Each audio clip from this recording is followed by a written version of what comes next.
Hello. It is morning time and I woke up happy. There used to be a time where I didn't wake up so happy. But today I really was. And I was trying to pinpoint what's changed between the days of waking up. And I've always been big on personal development, having goals and meeting them. But it's when you're focused on your goals and you want something, you want to lose weight, you want that promotion, you want your relationship to be better, and you wake up and you realize, I don't have any of that yet.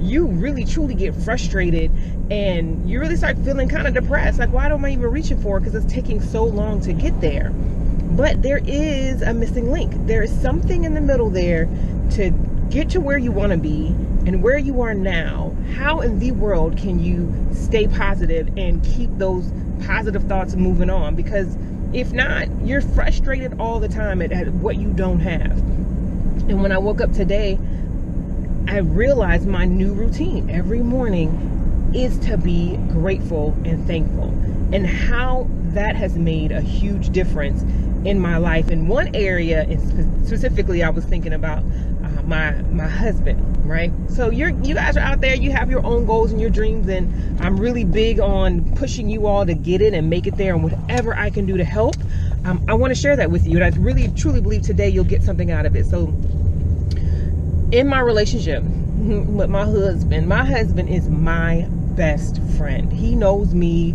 better than I know myself, and communication has always been the strongest trait, or the thing that keeps us the closest. And people who know us know that about us, that we can talk about anything, be as blunt as we need to be, no pride gets in the way, and we can really get through the tough times. In the past, we had a huge storm hit our family, and I'm talking about category 5. I mean, the money was looking funny, the teenagers were being teenagers, and we were in complete disagreement on how to discipline, the consequences they needed, and we were going through some other major life changes, moving, and everything seemed to hit at one time. And when you're in the middle of the storm, all you want to do is get out. And if you've ever been through a category or category 5, or any hurricane or any other type of harsh weather, if there's effects that stay after, it feels like the storm never ends, because now you got to clean things up. So at the time, like I said, my husband and I were not communicating very well, and we were not on the same page, and all I wanted it to be is over and through this storm. And I would wake up, and when he would just start talking, my skin would crawl. I hated to hear his voice. And we would walk by each other in the hallway, and the hallway ain't but so big, but I'm leaning on my side of the wall, he's kind of leaning on his wall, just so we wouldn't touch. It was disgusting. And I had a long commute to work, about a 45-minute commute to work.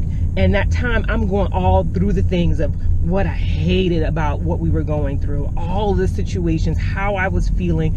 And the question kept nagging, is being married worth it?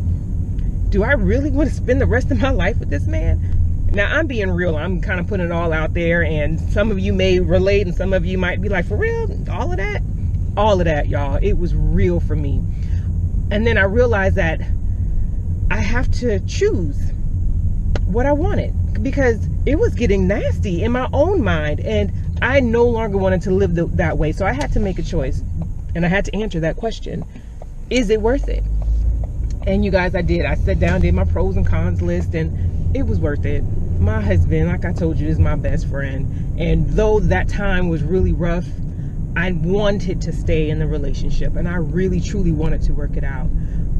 So the missing link for me was to choose to be there and choose to work it out. And to do that, I had to learn to be grateful for what I had right now.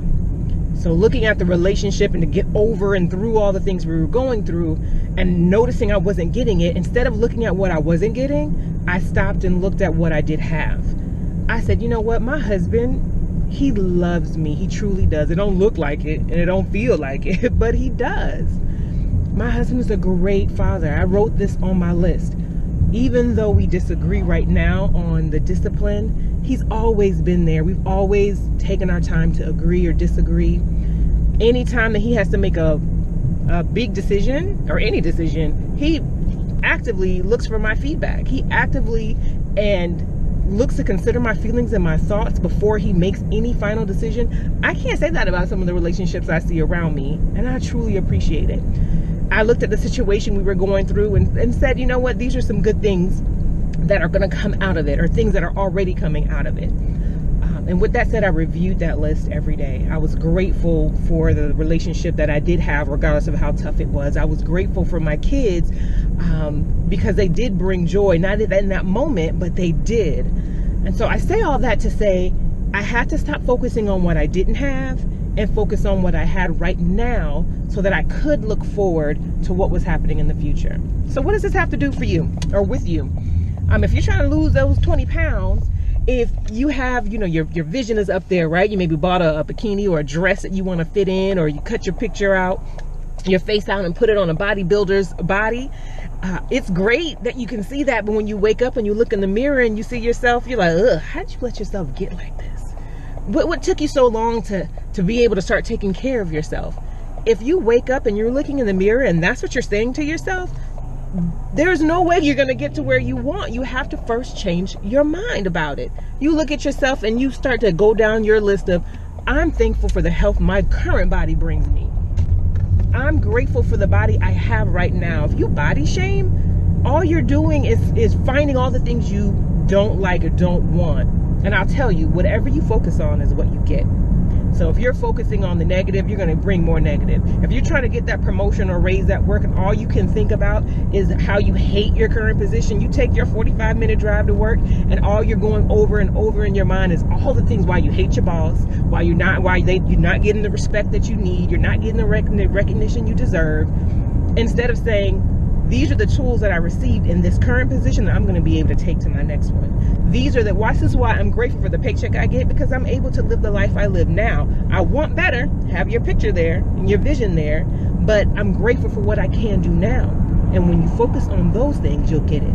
You focus on good health, you'll get it. You'll focus on the journey of getting that promotion and how the things you have now will take you to the best. You'll get more of those things. So the missing link between where you want to be and where you are first starts with being thankful for what you have now. Now, I share my story because I truly believe that my mess can be a message to other people, but that's just my thoughts. Write a list, review it every day. Another idea would be a grateful or gratitude journal. I told my teenagers this growing up because they seem to take so long to really truly get that life is not all about them, but also that, life sucks, nobody likes me, you're having issues with your friends, you're arguing with your parents. Write 3 times a day, 3 things a day, what you're grateful for. Oh, today I didn't argue with my parents, or I had a good day, with my friends. Whatever it might be, and it might be as simple as I'm breathing. So when things get rough, you're able to go back through those journals and look through, and you can remind yourself what to be grateful for, what you do have. I am loved. I don't feel loved today, but I can go back and realize, okay, I see all the things that I'm grateful for. I can do this. I can make it another day. But what do you think? Those are my thoughts. Hit me up. Tell me. Share with me what worked for you. What can other people do that might be watching this as well? Share. I want to continue the conversation. So hit me up on Facebook. Let's continue talking. Until then, guys, stay inspired.